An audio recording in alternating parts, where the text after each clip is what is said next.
This is Regina McDrunkerson, 3-time divorcee with 7 kids under the age of 10, all with fetal alcohol syndrome. Regina has been in and out of rehab continuously for her 20 years of alcoholism. She is 37 years young. This is her first session with Dr. Earl Sobermick for her alcoholism. Welcome, Regina. How are you doing today? Well, it's Regina, but I'm okay. I'm feeling a little buzzed, but...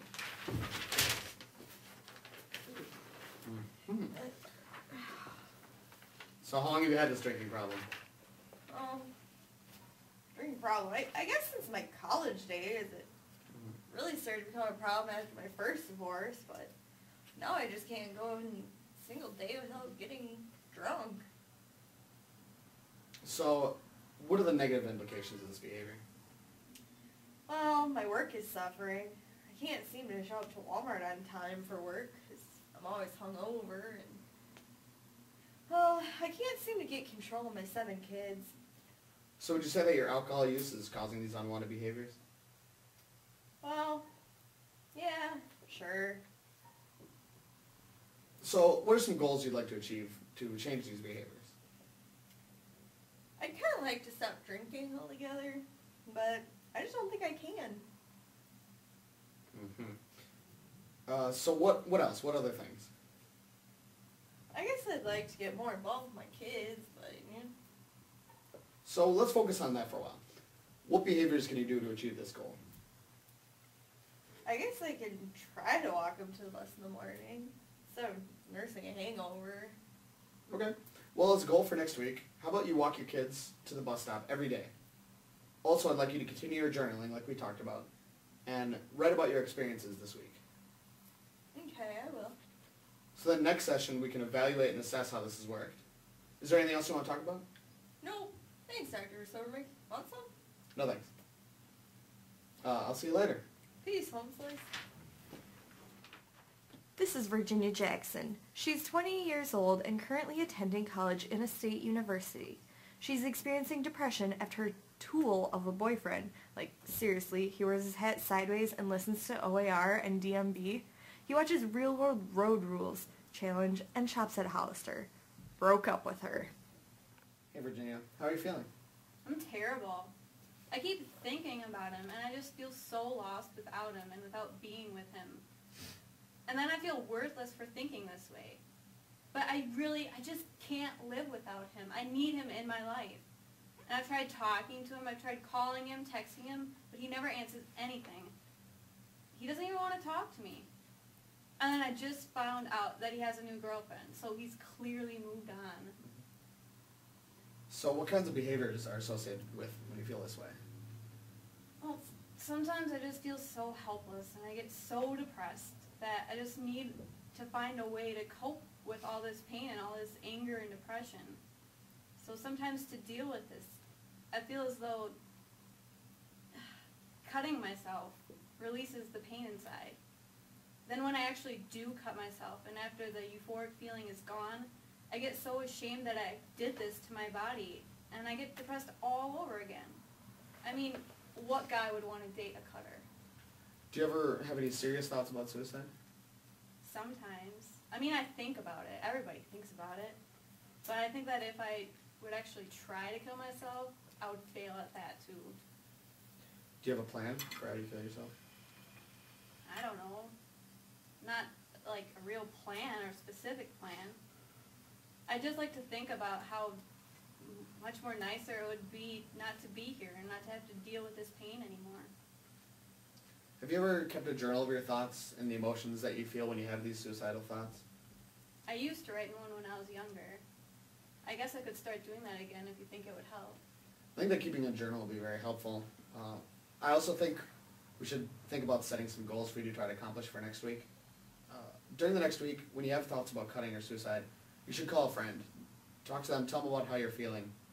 And if you're feeling that your emotions are escalating, you can always call me. Will you answer if I call you?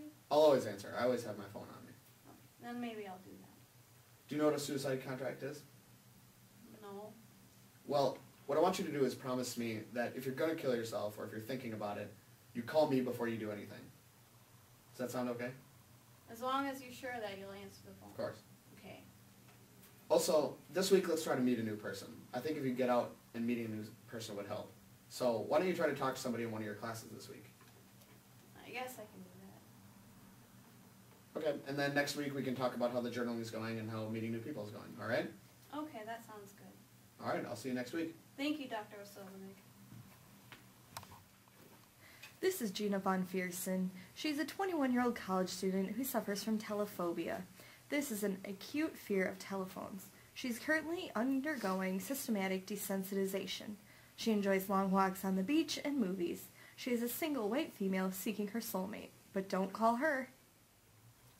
Hi Gina, how are you doing today? I'm okay. I was running late to my appointment and I didn't know how to get a hold of you. So I sent you a letter, but it'll probably get here tomorrow. Ew. Let's just relax for a second. Close your eyes and take deep breaths. Focus on your breathing and try to count your breaths, thinking only about the number of breaths.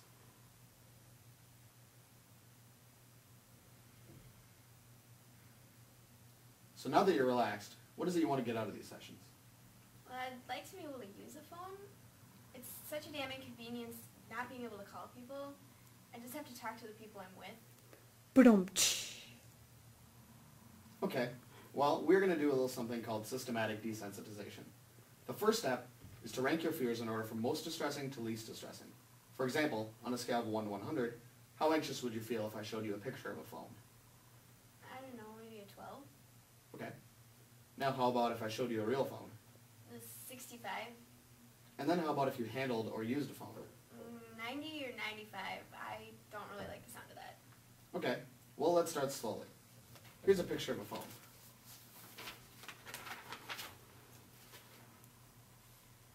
What is your anxiety level now? 30? Next we're going to look at a real phone. What's your anxiety level now? 50? Now why don't you touch it? Okay. What's your anxiety level now? 60? Now let's try hearing it ring. What's your anxiety level now on a scale of 1 to 100? 75. I don't feel right. Hang on, I gotta take this. Hello? No, I can talk. What's up? Hang on, I can't really hear you. Okay, today we're going to use a real phone. Are you ready? Yes. Pick that up and call your mama.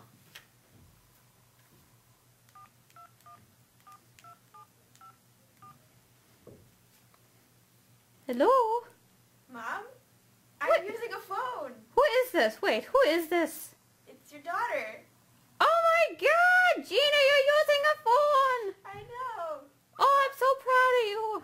Thanks, Mom. Well, I gotta go. Okay, dear. Alright, bye-bye. Bye. Hooray, you're cured! Yay! What's your anxiety level at now? Probably a 40. Congratulations. How does that feel? Fantastic. Good shit. Keep journaling. Thank you, Dr. O. Sober.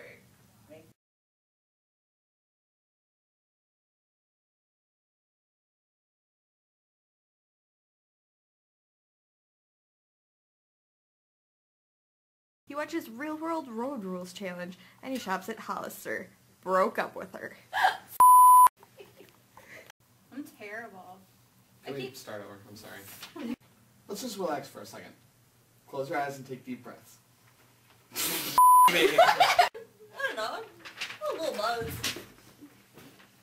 Can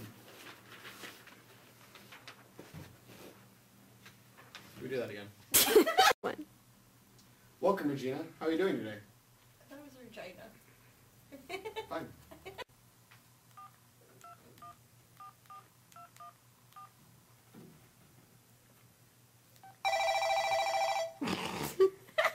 I was running late to my appointment and I didn't know how to get a hold of you, so I sent you a letter. It'll probably get here tomorrow. Heyo. Okay, let's just... I was running late to my appointment and I didn't know how to get a hold of you to let you know. So I sent you a letter. It'll probably get here tomorrow. Heyo. Okay, let's just relax for a second. Close your eyes and take deep breaths. Focus on your breathing.